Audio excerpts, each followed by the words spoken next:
Hey students, I just read this tweet by Balaji Srinivasan describing Rome research as semantic annotation as opposed to simply bidirectional links. And I wanted to use this as an opportunity to clarify why we're using Rome, or repeat why we're using Rome in this course to document the language we're working on. And it's precisely because we're not only looking at semantics, but also looking at form, not just meaning. And so this view of Rome is limiting, I think. To illustrate that, let's just look at our basic task, which is always we ask, hey, how do you say the dog is big, right? And then we get a recording to go with that. We'll get is big. The dog is big. And then we get this recording added. Then we play it. An Idea. Okay, well, the dog is big. It's okay.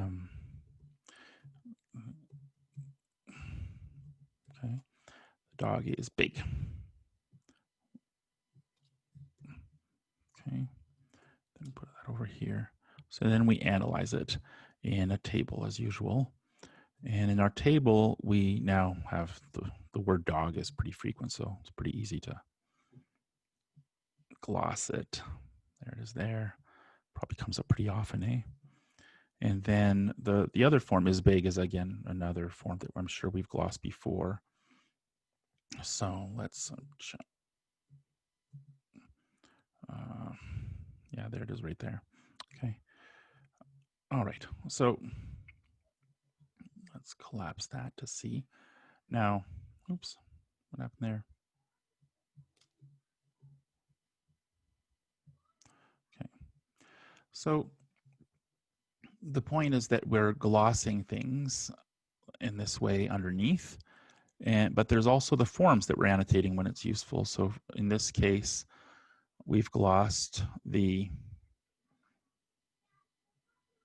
prefix as NCN, and this is because Holden 2019 has a discussion of NCN that it's a noun class modifier, noun class prefix, and so we've adopted that. We could also, I think, it'd be good to gloss this empty form. I think that'd be good.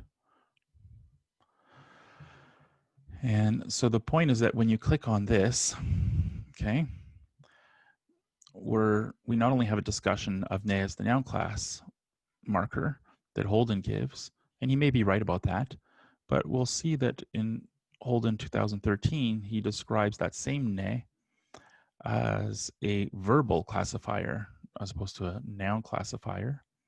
And here this ne is glossed as a thematic prefix, which is again different.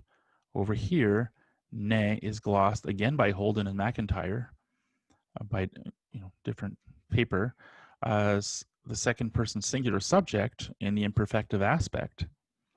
And then down here, look at that, there's ne glossed by, that's Holden again. Ne is glossed as the second person object in this particular sentence. And so what the point obviously is that we're focusing on the form ne, and we should be careful that we don't associate the form with a particular meaning, such as noun class marker. And so it's better to dissociate form from meaning. That's not to say that meaning isn't tracked in our database too. So like if you look at a different one, say this one here, this is the first person subject in the perfective aspect. And you'll find it, it's realized in lots of different forms. So there, right here in this gloss of Holden, it's as E. In this form here, it's as fe. Okay, there's another E. In this phrase here, it's glossed as S. There's another fe.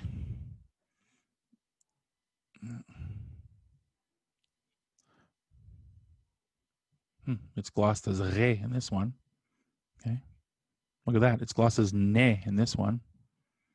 And so what you're finding is just a wide variety of prefixes that are all realizing, according to Holden, the first person singular subject and the perfected aspect. And some Rome allows us to capture the many to one and many to many and one to many relationships between forms and meanings. So this kind of definition or narrow definition of Rome as only having to do with semantic annotation is a bit narrow for our purposes.